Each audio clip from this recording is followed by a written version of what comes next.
Huwag kang mahihiya ah. Gusto ko, komportable ka. Kasi alam kong hindi ka sanay sa atensyon.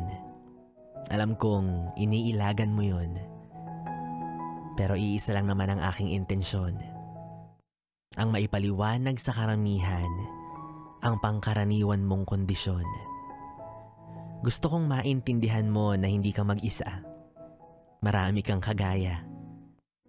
Ikaw yung tipo na mahiyain, mas pabor kung hindi ka kausapin. Madalas, may kilos na mahinhin dahil ayaw mong maging kapansin-pansin. Kung ihahalo ka sa pulutong ng iba't ibang klase ng tao, madali lang mahanap ang isang tulad mo. Dahil alam kong nandun ka, masaya kahit mag-isa. Habang nagmumukmok sa isang sulok, kayang-kaya kahit walang kasama. Madalas, hindi ka nila nauunawaan.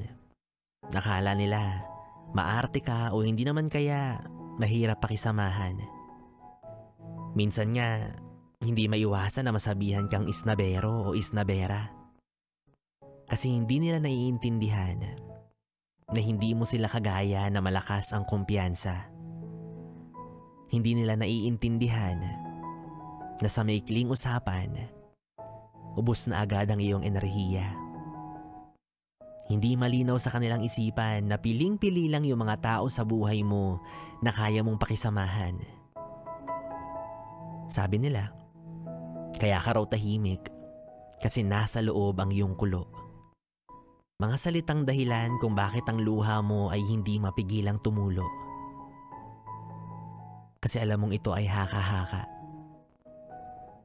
Mas kilala mo kung sino ka. Sadyang nahihiya ka lang talagang ihalo yung sarili mo sa kanila. Alam ko minsan, hinahangad mo na sana nga, katulad mo sila. Para hindi ka na mahirapan makihalubilo o makipagkilala. Para hindi mo na kinakailangang umiwas sa kahit sinong nilalang para lang hindi makaramdam ng pagkailang. Alam mo, ano't ano pa man ang dahilan kung bakit ka nagkakaganyan. Sa katunayan, wala namang mali dyan. Di bale. Ang mahalaga may mga tao pa rin sa buhay mo kung saan ka komportable. Hayaan mo na yung sasabihin ng iba. Gulatin mo na lang sila isang araw. Mas walang hiya ka na kesa sa kanila. Diba? Gulatin mo. Pakita mo kung sino ka. Sali ka sa Pilipinas Got Talent, be. Gayahin mo si Sadako kasi nahihiya kang ipakita yung mukha mo. Ganun. Yes, friend. Biboy-bibo pa rin ang iyong kapiling hanggang mamayang alas 12 para sa ating tuloy-tuloy na BB Time. Dito pa rin sa 101.1. Yes, FM. Solid.